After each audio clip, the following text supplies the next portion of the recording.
Hi guys, আমি মোহাম্মদ রাসেল দক্ষিণ Africa থেকে বলছি।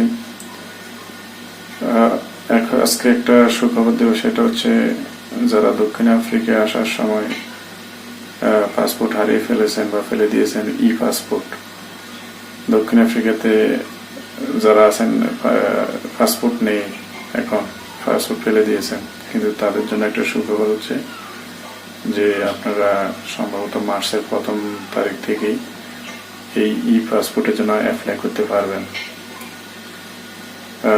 বহুদিনের একটা স্বপ্ন যে ই পাসপোর্ট মেশিন বসানো হোক দক্ষিণ আফ্রিকাতে। সবকিছু সেট আপে আছে, শুধু একটা টেকনিক্যাল টিম আসবে এবং কার্যক্রম শুরু করবে আর কি।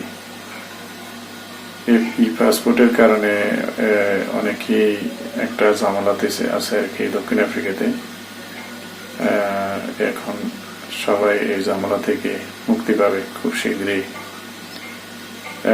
সবাই আপনারা আবেদন করতে পারেন। এই ই পাসপোর্ট না থাকার কারণে বা ফেলে দেওয়ার কারণে অনেকে পারমিট পাচ্ছে না বা অ্যাসাইলাম করতে পারছে না, পাসপোর্ট নেই। এম্বাসিতে গিয়ে পাসপোর্টের অ্যাপ্লাই করতে পারতেছে না। এই সমস্যা, বিভিন্ন ধরনের সমস্যার মুখোমুখি হচ্ছে বাংলাদেশিরা। তো এখন চালু হলে এখন আর সেই সমস্যা থাকবে না।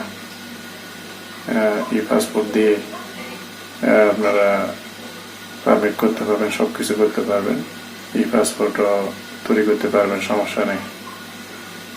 তো সবাই ভালো থাকবেন। আল্লাহ হাফেজ।